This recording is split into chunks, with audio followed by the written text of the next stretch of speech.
CR101radio.com, podcasts, and more.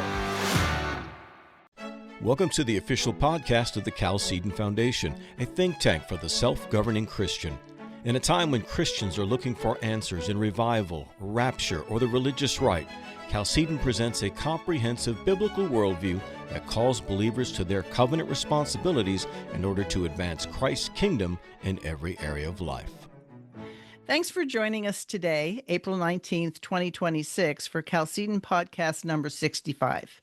I'm your host, Andrea Schwartz, and I'm joined today, as usual, with Mark Rushdoony, president of the Chalcedon Foundation, and Martin Selbrede, who serves as the vice president. Today's podcast will focus on the biblical doctrine of property as a foundational principle of biblical faith. The book of Genesis begins with the triune God creating everything that is. As its creator, God owns every aspect of creation. The Ten Commandments can be viewed in terms of how God, the property owner, directs how his property is to be used. For a quick summary, Commandments 1 through 4 deal with how we are to relate to our Creator and those basic things He commands and those He forbids. Commandment 5 is the commandment where God relegates to the family how it is to exercise authority under Him. Commandment 6 deals with God's mandates regarding life. The 7th, what constitutes treason against the family. Number 8 deals specifically with property rights and the use of the land as given by God.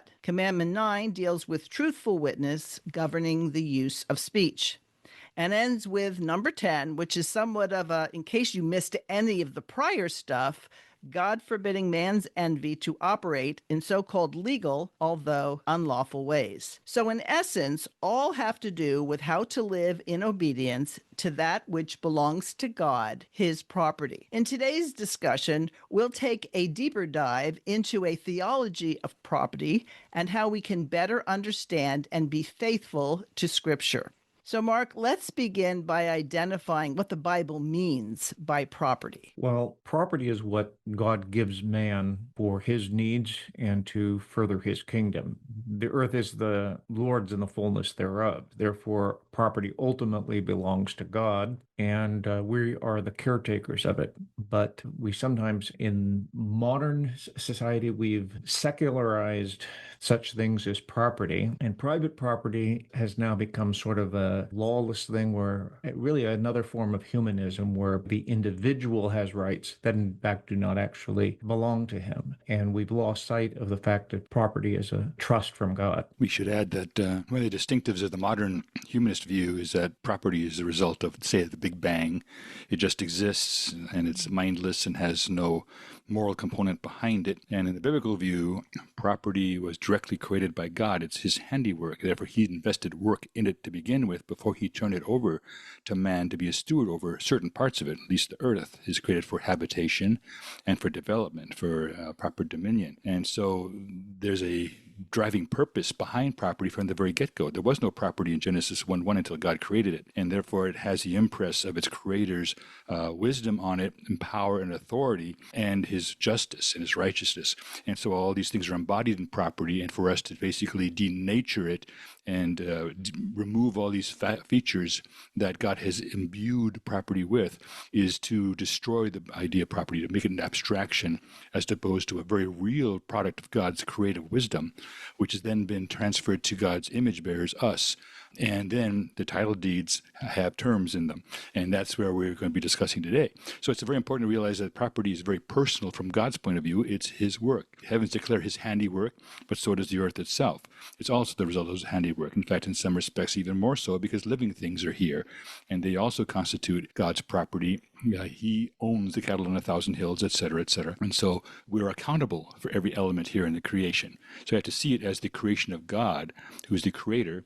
And that already, just by talking about property, means we set a distinction between the creator and the creation, and it's an obligation flowing from the creation to the creator by virtue of having been the result of his work, of his effort, of his intended purposes being manifested here in the realm that he created. And had he not created it, there'd be no property. So we're talking about something that would not exist were it not for God bringing it into existence and laying the laws for its administration. So our Declaration of Independence lists life, liberty, and the pursuit of happiness. Do either of you think it would have been a clearer statement, life, liberty, and property? I think it would have been to the modern mind, but it was, I think, very clear at the time that the pursuit of happiness can only come through the ability to be somewhat self-determining, and God's means of man being self-determining and providing for himself, providing for his family, was through this idea of private property. And what we call private property really comes basically from the commandment, thou shalt not steal. So someone has to have control over the property and primary responsibility over the property, someone on the human level. And that has been given to families, really, not just individuals, but to families for the good of the family. And so to the modern ear, it would have been clearer, but I think it was pretty clear, especially in colonial America, of the need for private property. Because you have to remember, in colonial America, both in Plymouth and Jamestown, and probably other places as well, their first experiments were in socialism because companies came over to establish those early colonies. And they thought cooperative efforts would be the safest way to go. And those universally failed, as communal companies or communal efforts tend to fail. And when they went to private initiative, things went much better. So the colonial understanding was the need for the freedom to use one's property for the good of their families. We can add that many historians have observed that the original phrase that had been circulating up until that point was life, liberty, and property, all three very concrete elements, and that it was Thomas Jefferson who, at the very last minute, swapped out what's called the very vague phrase pursuit of happiness for property on perhaps deistic principles, not theistic or Christian principles, but rather a concession to the humanistic side of things. And therefore, and I think Rushdoony, your father, Mark, made the exact same comment in his series of history books or lectures on the topic, that in fact the original phrase, going back as far as you want to find it in the prior writings, going back to, I don't know if it was Locke necessarily, but certainly Rutherford and others, that in Montesquieu, I believe the phrase was in fact life, liberty, and property. And then this got shifted by Jefferson's input into the process. And we've suffered ever since. Because now, of course, property is not considered listed in there and therefore is subject to socialistic impulses, because why not? They see this as a plus, that the restriction on guaranteeing and reserving this for man as a safeguard no longer exists in this alleged founding document. And we can thank Jefferson for this declension in the document, this deterioration of the original doctrine. So how do you respond to critics who say, well, people who live in America just stole the land from someone else, so someone's always taking land from someone else? Isn't that a very man-centered way to view this, that we've left God out of the picture if it's just we have to go back to who originally claimed this land because none of us created the land? Maybe that's a tough one for anyone to jump in on, because obviously it's a controversial issue. But the element of dispossession certainly is present in Scripture at several different levels. For example, the entire world, perhaps in the possession of the unregenerate, is going to be given over to the regenerate. The unjust are accumulating wealth that will ultimately be transferred to the just, to the righteous, to God's people. So there is a dynamic in history, and that's the kind of the point. It's dynamic. It's not necessarily static. The only guarantee that you would be able to keep property or have a continual perpetual claim to property under biblical law is if you are covenantly observing the requirements for that land, and therefore God would bless your staying in the land and would say the sword shall not go through the land, and you will not be subject to any kind of depredation, any kind of evil attacks and attempts to procure the land for some other purpose, to simply steal it, if you will. So whether land can even be stolen in the first place is an interesting question.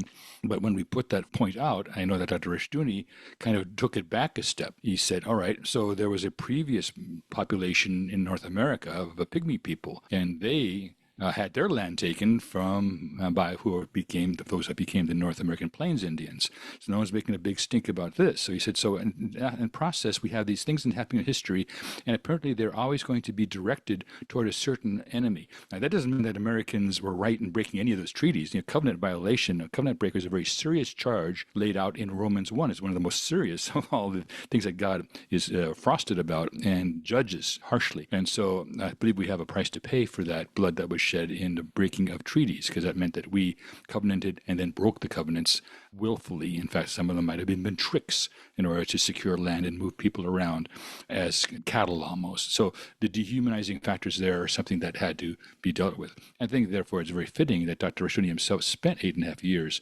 on peyote and Shoshone reservations, having an outreach, pastoral outreach to that population of those who had their land taken. But the answer was not the Bureau of Indian Affairs, as you would find if you read Dr. Rushdoony's book on the American Indian. So sometimes things are set up simply to create a new government agency to solve the problem, and then the problem's compounded and made infinitely worse because the fix is destroying the character of the people that it's supposedly trying to help. We could add that the greatest dispossession of people from property is because of taxation, particularly inheritance taxes. How many family farms and ranches are in the same family that they were in even 100 years ago? When one generation dies, the next generation can't afford the reassessment of taxes. Inheritance taxes can be devastated and, in effect, necessitate the sale of the family property so that the government can get its demand. And so we have undergone, in the U.S. alone, we've undergone multiple generations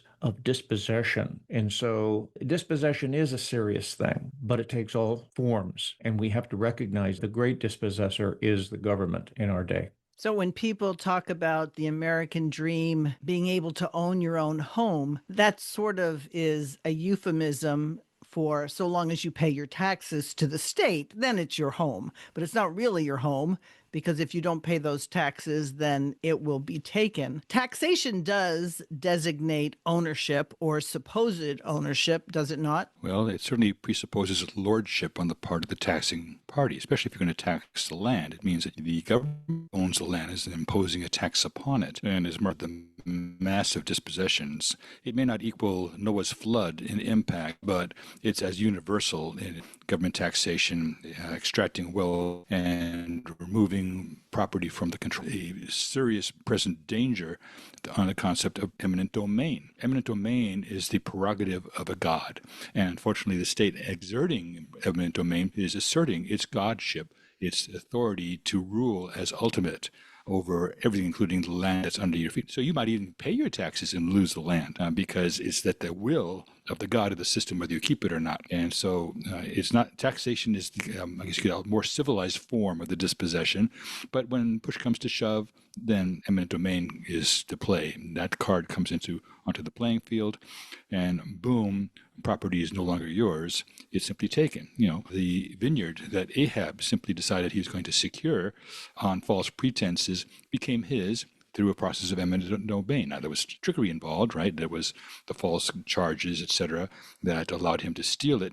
It was a gift from his wife, Jezebel, very thoughtful, but eminent domain anyway, and murder implicated in it, and of course the theft of that property from the family to whom God had intended it to be in perpetuity. So eminent domain really is the other mechanism, and so if taxation fails of its purpose, eminent domain is the backup plan, because both of those elements are the prerogatives of a sovereign, of a lord, of a god of the system. And we need to recognize that this is a very dangerous place to be, because two gods cannot occupy the same place at the same time, Jehovah and the state. And so there's going to be a conflict, and that conflict is going to be waged between God and man. And man always fails that test, because when it boils down to a test of strength, no one can defeat God.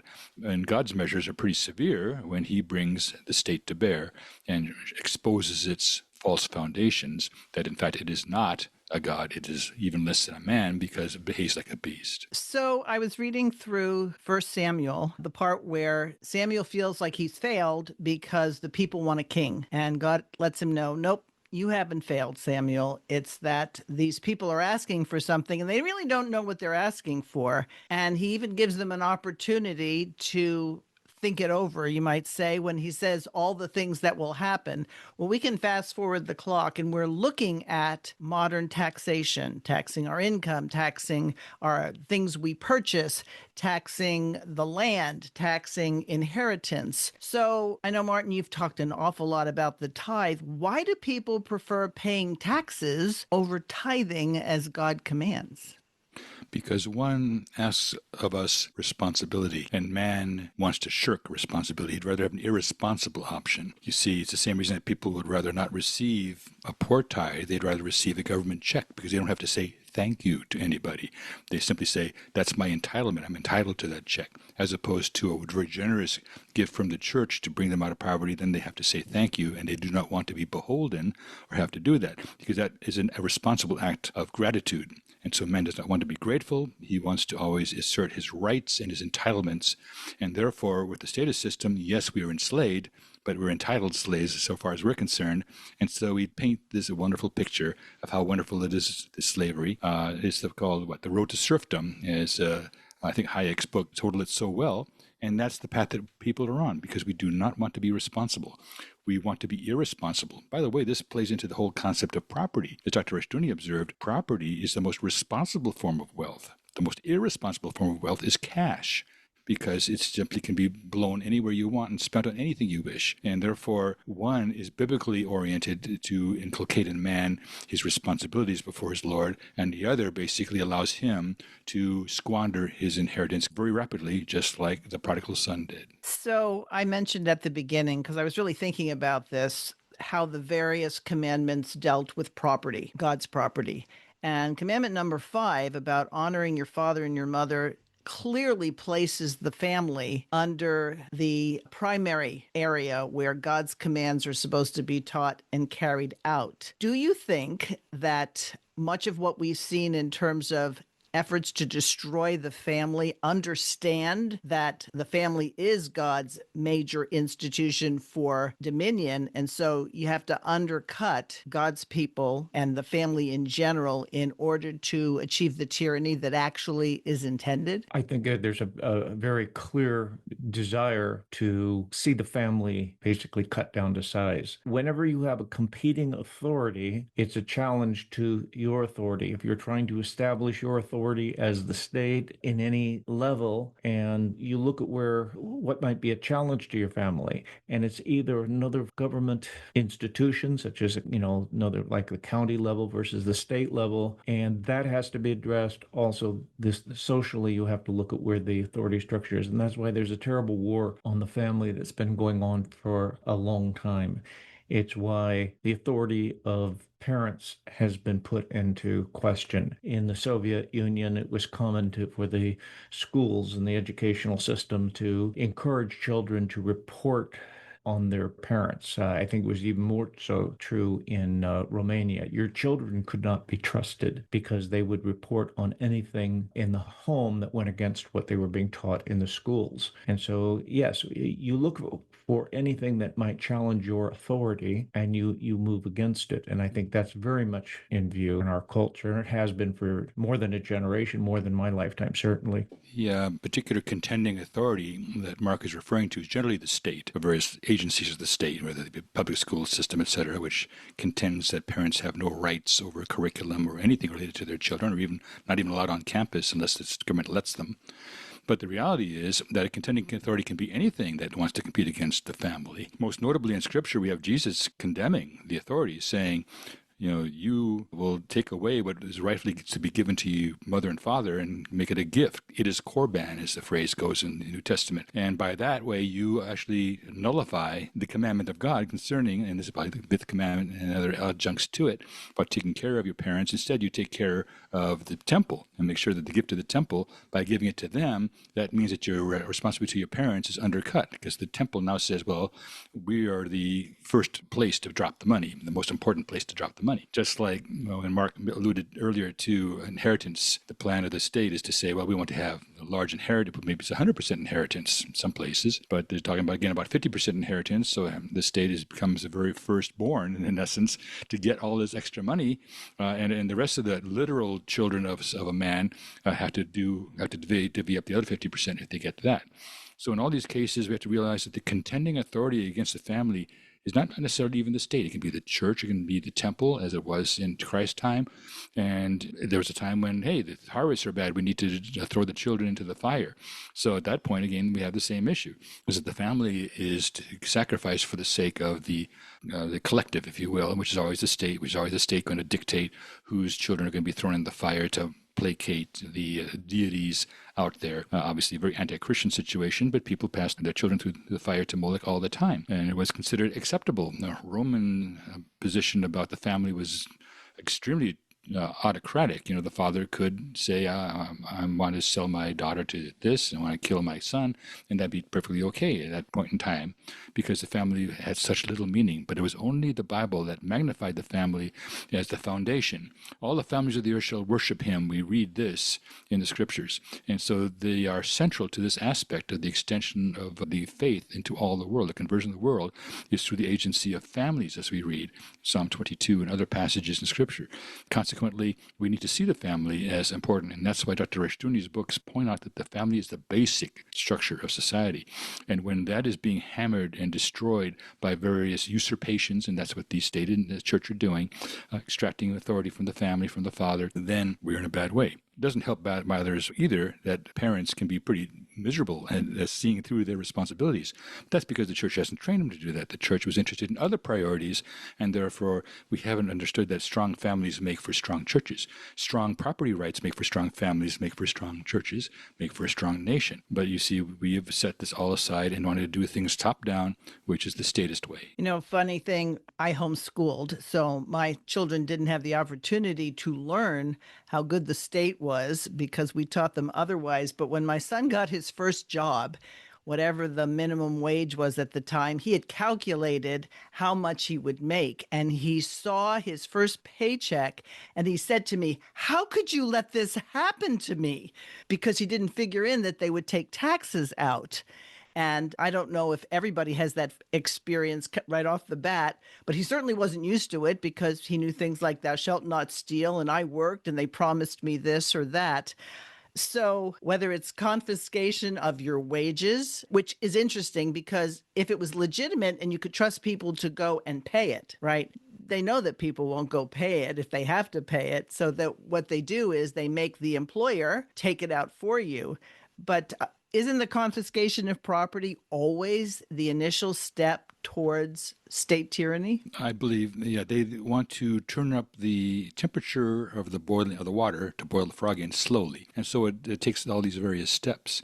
We see, for example, in Scripture, there's a mandate, and I believe it's in Leviticus 19, to the effect that someone is to be paid on the very day that they do their work. In other words, the unit of work, time-wise, is a single day. It's not a week. It's not a work week, it's a work day. And therefore it says you will not allow their wages to stay with you overnight. In other words, this is called defrauding the worker. So in the biblical concept, those wages are your property, and they do not belong to the employer at the end of the day. They belong to you, but the employer keeps it. So we've had this feature creep, if you will.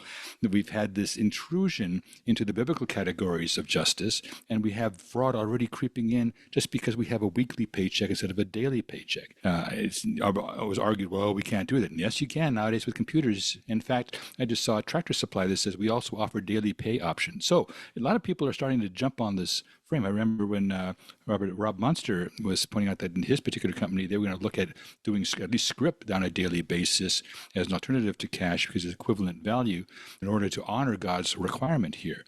So we start small, and every single concession means that we've set a new threshold for the kind of pain we are willing to tolerate in terms of exactions against the family, imposts and duties and taxes, etc. And all these things are simply seen as part of the system, and therefore we just treat it as the cost of doing business, which is a tragedy because were we to push back and show any kind of spine at all, the state actually would have to wither and die on the vine. It basically can operate the way it does because of the consent of the people who are being sacked by it, in that sense.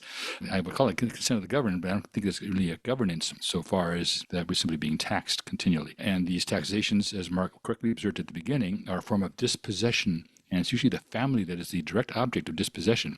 Nowadays, they're willing to even dispossess you of your own children, let alone the money in your bank account or the property that you're on via taxation. All these are mechanisms which are a tax on the family in order to create a new foundation for society, which is the state. And everyone, therefore, has their value not in the family, but in the state. The centralizing aspect is the key subverting process, as Dr. Rushdoony would call it, that allows this process to go forth. And unless Christians call a halt to it and set in place alternate governments in the midst of the other government. For example, this is what's happening, as you well know, with the abortion on the river Tigris, I believe it is, Tiber, my river's mistaken up, where the babies that were abandoned were being collected by the Christians to raise as their own. And so there is a form of government. You're taking care of something. This kind of helping of the neighbor is something that Russia frowned upon. You were not supposed to help your neighbor in trouble because that was a form of government that was suddenly in contention with the massive government and that was supposed to do the job but failed. And so one thing the government hates is being shown up for doing a miserable job. That's one reason that Christian schools are hated so much, because the results academically are so much superior to the public that it makes the public schools look terrible in comparison. So they have to raise all sorts of objections to why we need to put everyone on the same equal footing. And that footing means, of course, is to take away the prerogative of a family to see to the training of their children. What was originally a family prerogative now becomes the state's prerogative. And this is where Dr. Rushdoony's work has been so important in setting a new tone over the last half century. Andrea, you asked the question whether the confiscation of property was a first step towards tyranny. And I would say, no, it actually means you're already there. You're already there if the government has primary right and the ability to take your property. That is tyranny. You know, the difference between, well, when I was in school, I was given a definition of communism and fascism that I've always remembered, and I think it's a good working definition. Communism is when the government claims to own everything.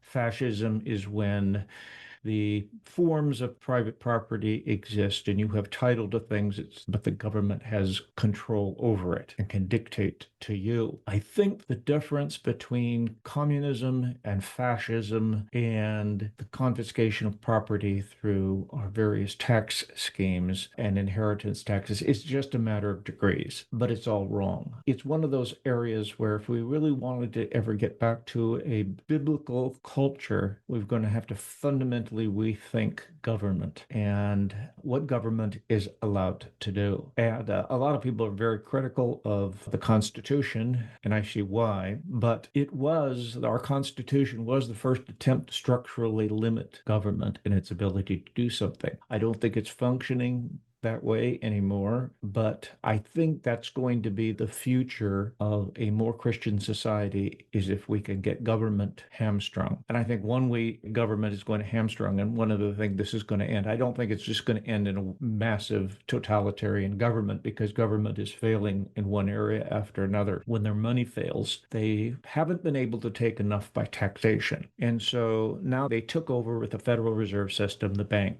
That's in effect our national bank. And they're creating currency. When a government's currency loses value, its power diminishes. That day will come. I can't predict when that's going to happen, but eventually the printing dollars isn't going to work anymore. And at that point, our government and governments around the world are going to lose their ability to control, and something else is going to have to take its place. And I hope that's a new era of freedom. But things will change. There is change on the horizon. But what form that takes, we do not know. But we're well on the road to tyranny. So you mentioned communism, fascism, socialism in general. A lot of people will juxtapose those are the bad things, but capitalism is the good thing.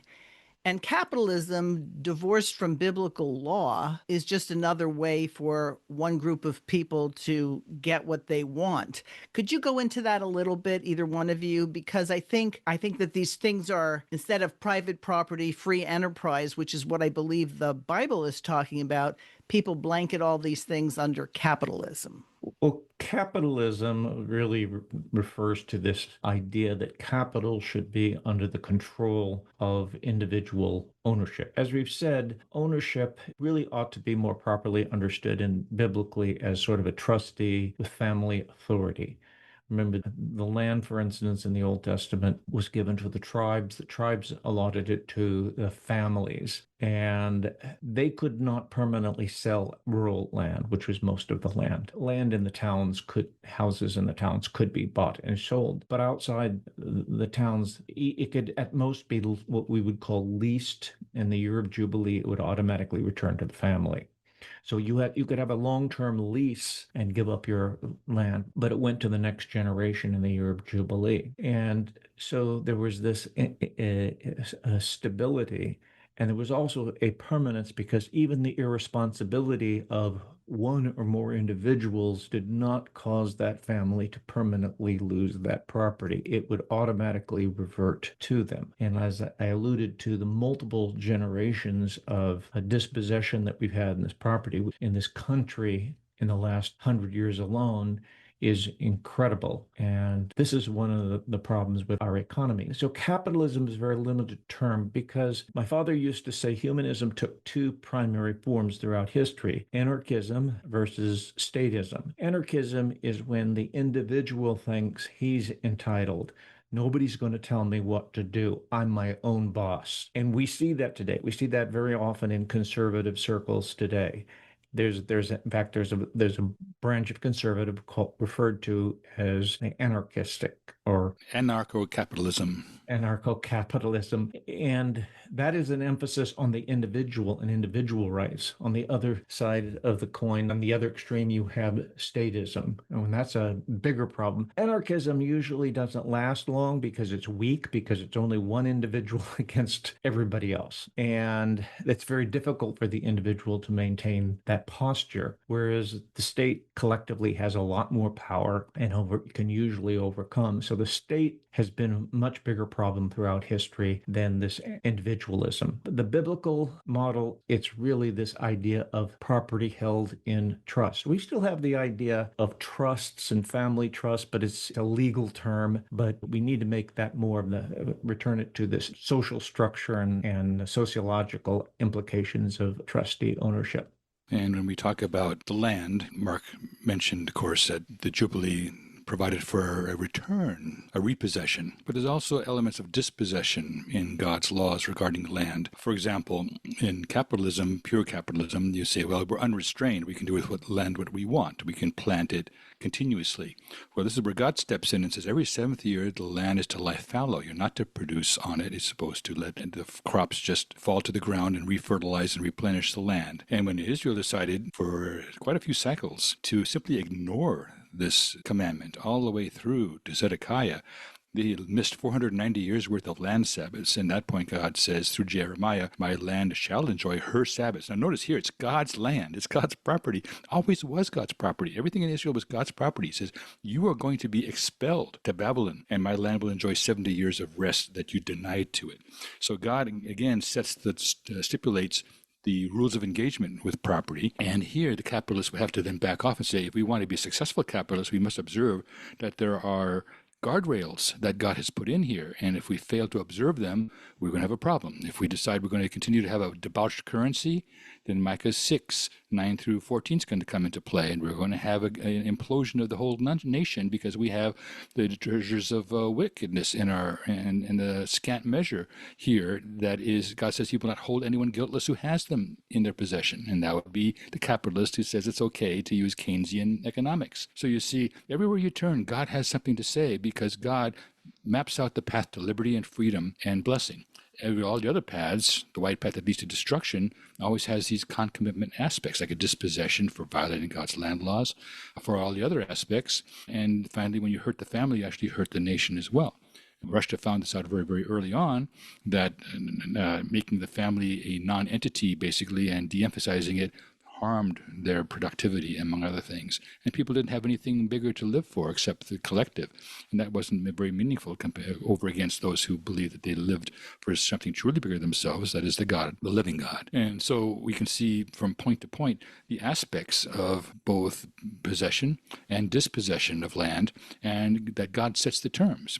The anarcho-capitalist doesn't see that And the crony capitalist wants the state to help him manipulate markets and say, I want you to set up a law that the only kind of thing that we can sell is this kind of thing, this kind of margarine, that kind of butter, this kind of milk, et cetera, et cetera. So all these barriers are put up to favor one person against another. And so all these are liberties that are being taken away and extracted on no moral basis, but rather because it favors somebody. And at that point, we have the crony capitalism, which is extremely destructive of a nation. And the Constitution doesn't support it, but politicians do, because politicians benefit. And therefore, we cannot trust them to be other than bramblemen, as Dr. Rushdoony called them. It's interesting because when I mentioned the 10th commandment, crony capitalism is a perfect example of doing things legally to get what you want, but clearly unlawfully according to God's law. Exactly right.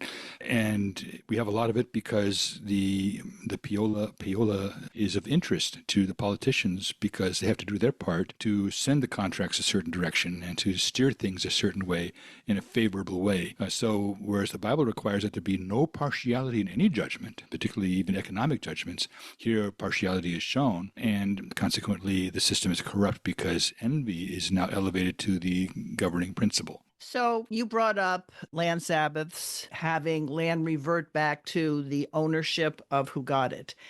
And a lot of times when you're reading through a book like the book of Leviticus, it's easy to say, well, that land is in Palestine now. And so there's obviously controversy theologically that that land belongs to the nation of Israel. How do we apply the idea of not only land Sabbaths, but things staying within family in the midst of where we are right now? Because a lot of people don't feel like they can leave anything really to their children because the state's the first heir. I also know that Jesus gave us a great commission, so it's not like this parcel of land that we're supposed to conquer. It's the entire earth. So how would you, for somebody who's saying, I don't know how this would apply to me or how I would actually apply it, what would you say? Well, one's financial planning needs to include future generations. And one of the primary reasons, given our laws that vary from state to state, estate planning is very important. My father encouraged people constantly to plan their estate because there are legal ways to structure your finances so that you can provide for your heirs, or you can provide that if you have no heirs, that your assets go to a place where, to a purpose that you choose.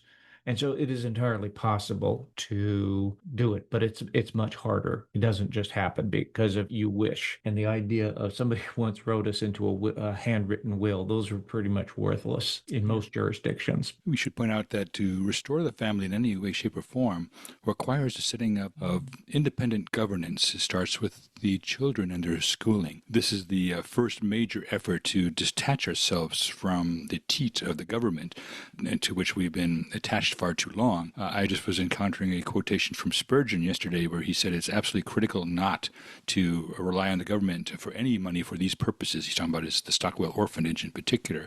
He said that it's a disaster and he doesn't count on the government to do anything well, especially this. And he's writing this in about 1880s. And already at that point, the handwriting was on the wall about it, how bad the government was as to its administration of resources.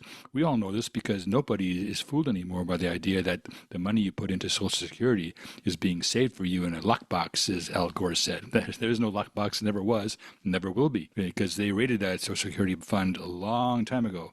So the original promises were broken and trampled underfoot, and they laugh at us because we're still forced to put the money in, and it barely covers the cost of the obligations, that entitlements that are being part of the system. As Dr. Gary North said, those kind of massive entitlements have never been repaid in the history of mankind, and they're much bigger now than they've ever been. So again, alternatives to the status quo to the government systems are important. That means that self-government of the Christian then has to start to grow into how the family governs itself and has that long-term plan, that generational awareness that Mark alluded to is critical. To think beyond your own generation, to think about a generation not yet born, to use the phrase in Psalm 22:31. That is the key. And if we're not doing that, then of course we're showing our hatred for our children and grandchildren. But if we love them, then we're going to take the steps to detach ourselves from government reliance because that is simply a way to weaken us at all levels. We become irresponsible when we just turn everything over to the government.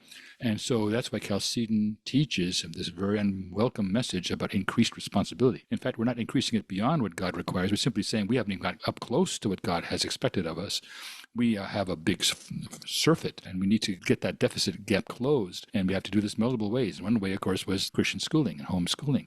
That's the first step. But then we have to do it economically in other areas. People are starting this process of mapping out what would it take to have this and have the blessing of it. Those counties that start to move down this direction will be blessed in a way, and then people will catch the vision, and it'll expand and grow as people become aware of the implications of liberty and freedom being realized when biblical law is honored and obeyed. And then God even blesses the land itself. You see, the land is subject to a curse upon it. It will not yield its strength up to you according to the scriptures because of the sin. And then, of course, in our case, innocent blood being shed into the ground in the abortion holocaust that is currently prevailing in our nation.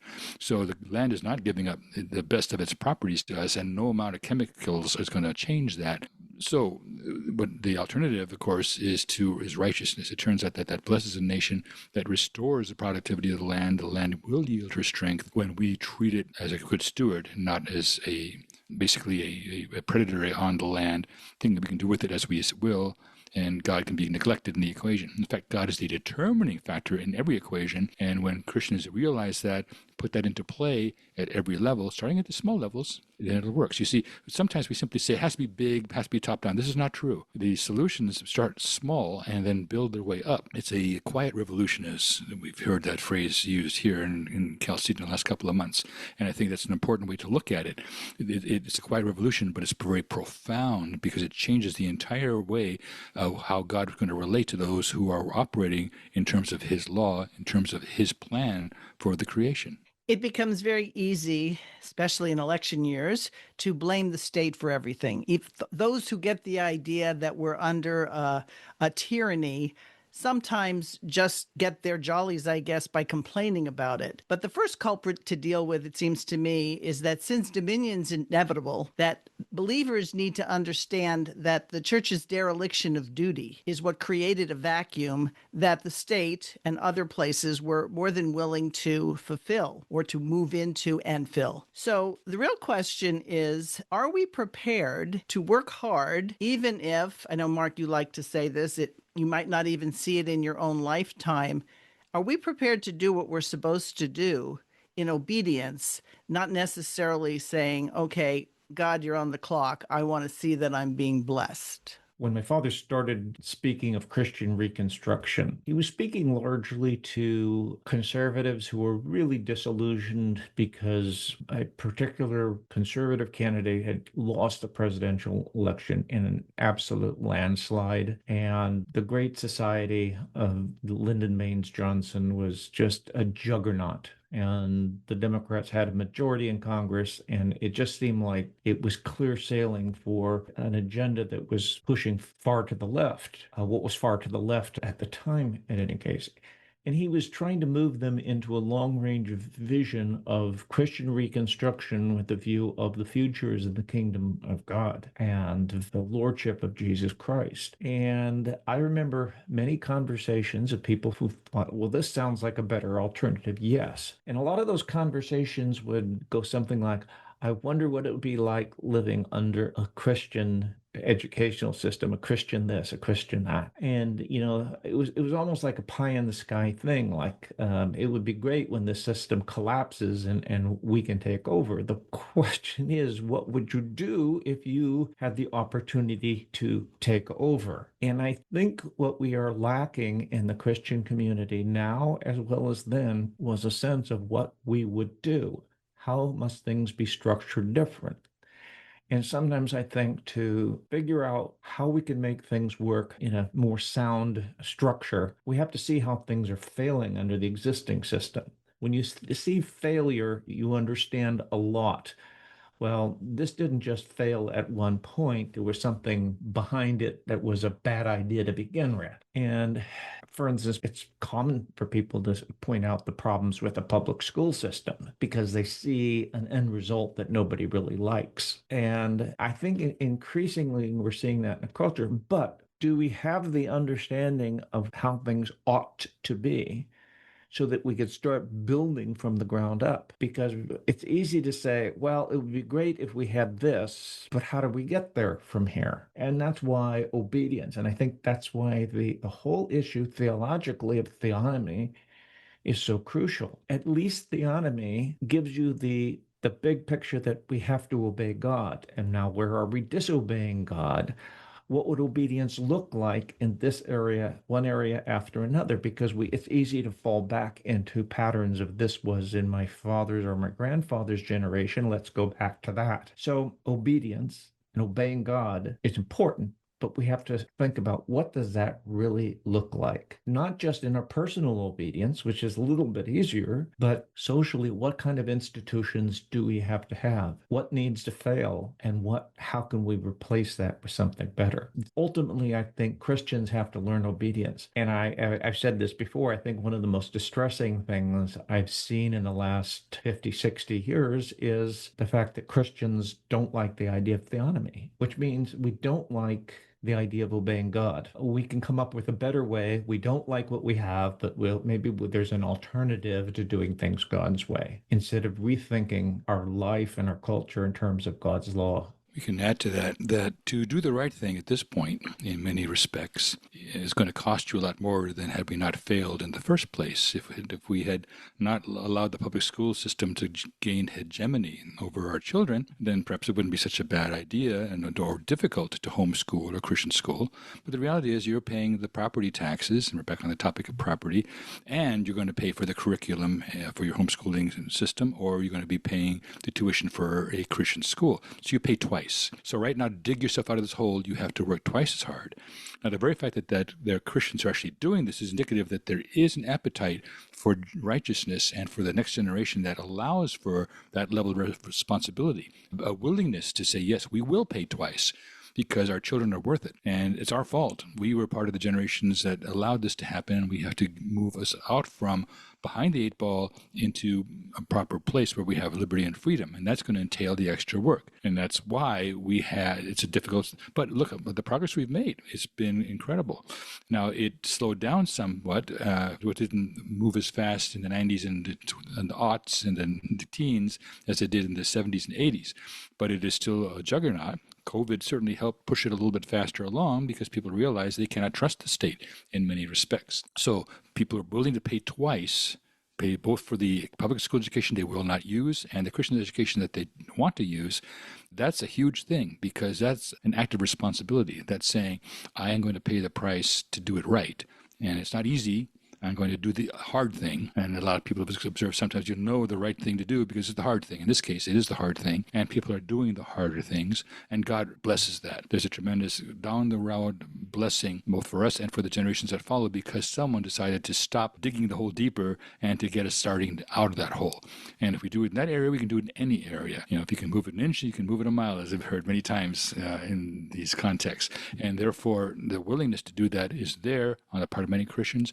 I believe the theonomy issue will probably come into play down the line. It'll become more and more obvious that Christians need answers in a lot of these areas, and the non-theonomists don't have answers. In fact, they kind of make the point that they don't want to have an answer, that God does not speak to these areas. Well, that leaves us back on our own resources, and one thing we've learned about that doesn't work well because that puts us back into statist mind frame as opposed to the family mind frame. So when people realize how family-centric the law of God is and how it promotes the family of all else except Christ himself, then we see something happening and people will catch that vision. And therefore, the level of commitment and conviction we see with those who are willing to pay twice to get their children educated properly and not turn them over to Molech, that will start to reflect it in other areas, in economic areas. It will affect in agrarian areas, how we're going to deal with the land proper in terms of how it's going to be dealt with, and whether we're going to follow biblical categories of thought or if we're going to just follow humanistic ideas that it simply is the result of hydrogen exploding out into the cosmos sometime billions of years ago. Whatever the mythology might happen to be that is current, we say no, this is all false, this is all God's property, and we have an obligation because God's going to call us to account. There's a point in time when you're going to be pulled up and sit on the carpet, if you will, and and say, what have you done with the talent that was given to you? And so our families constitute the most important talent, if you will, obligation for us, and we need to answer for it. And therefore, property, the handling of family property, becomes an important element of that process. So none of us, those of us here and those of us listening, were alive when the Federal Reserve was put into place. None of us were alive when the public school system started. And so some people really recoil against the we have been negligent, we have not. But the reason we use the pronoun we is because it's a responsibility God gave to his people. And the more people didn't understand what God's law required. And so a lot of people who understand that they don't want their children in public school, it's not just the Christian education of children, it's the Christian education of themselves. They have to get up to speed. They are a little bit ahead of their kids because they've lived long enough to see the failures of humanism. But I really encourage people who understand this to reach out to new families who are homeschooling and offer to help fill in the blanks that they don't have.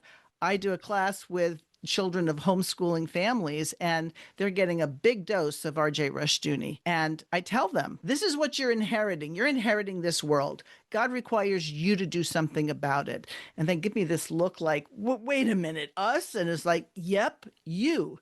Just like their parents had the responsibility to take that step and pull them out of public schools. So I think that we can help each other, especially those of us who have read through things. We can make a mini curriculum out of some of the most important aspects of understanding theonomy so that people get up to speed quickly. You know, the Institutes of Biblical Law is a very big book, but you know what? You can take it a dose at a time. You know, there's no rush to get through it, but there is emphasis on application. And I do think those who listen and are, you know, faithful readers of Rush's work and supporters of Chalcedon can do a whole lot more than they think they can because they understand things that other people don't. If I might, on that first comment you made about, well, the Federal Reserve was founded in 1913. We don't have any direct responsibility according to this.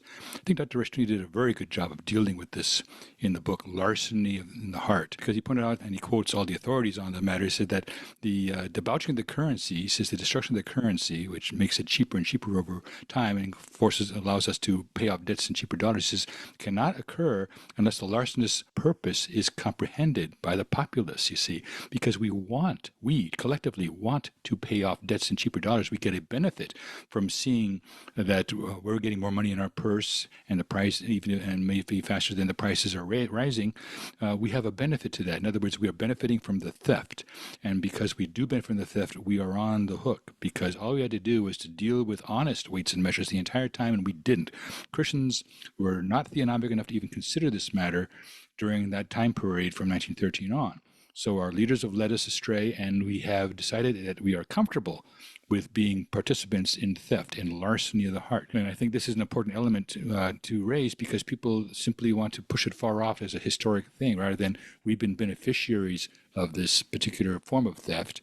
And in fact, we would cry screaming murder if all of a sudden there was a deflation. What do you mean the dollar's worth more? And now I have to pay, now I have to pay off those debts in more expensive dollars. We bring this point around almost every other one of these podcasts, that there's an element of theft in the very fact that inflation succeeds, and people are willing to believe that it's the retailers who are punching up the prices rather than the government inflating the currency, creating the later result of the pricing to balance out the fact that the money supply is being diluted. You're not allowed to have a diluted money supply. You cannot even have it in your purse, according to Scripture. And it's repeated over and over again in Proverbs, in the Deuteronomy, and also in Micah. And so all these passages warn us not to have that. That's why that they couldn't even use the Roman shekels to pay at the Jewish temple. They had to convert them into an honest form of money because the Roman currency, apart from the face of Caesar on it, was also a debauched currency. It was also being inflated by the Romans. So the Jews had a proper one, but then they made all the money during the conversion process. So they made it difficult for you to be honest with your money. And that's the only time anyone bothered to be honest with the money. So, well, at the temple you have to be. You had to go to the money changer. But the rest of the time, Jews in ancient Israel used the Roman currency because it was an illegitimate shekel. It was inflating currency. It was debauched, and people people gain the benefit of it. So anytime that we're doing that, we show our true colors. So I don't think people should run away with that or hide behind a historic circumstance when in fact they are the direct beneficiaries of the theft and would in a heartbeat continue that unless they're willing to repent. There's a repentance that's required to move away from debauched currencies. All right. I think we've covered the topic. Any book recommendations that either one of you would make for people to get a better understanding of all that we've talked about today? Rush's systematic theology, he has the theology of the land. And so that would give us a really good sense of the do's and don'ts. How about you, Martin? Anything? That's a good one. I do think that larceny in the heart is important because it deals with the element of statist taxation and the element of dispossession, how families are dispossessed by it, and how we have moved that process along because of our slavish character. And until that character is addressed, we're not going to do much better. If we are at heart willing to be slaves, then, of course, we're going to be on the road to serfdom that Hayek warned us about.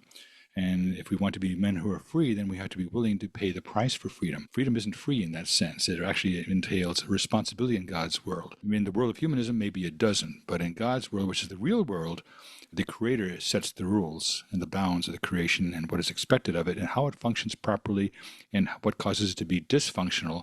And when it is dysfunctional, it is reacting covenantally to man's violations of his law. Very good. Well, listeners, thanks for listening. Join us next time, and we look forward to having another good discussion on things that pertain to what the Christian should do.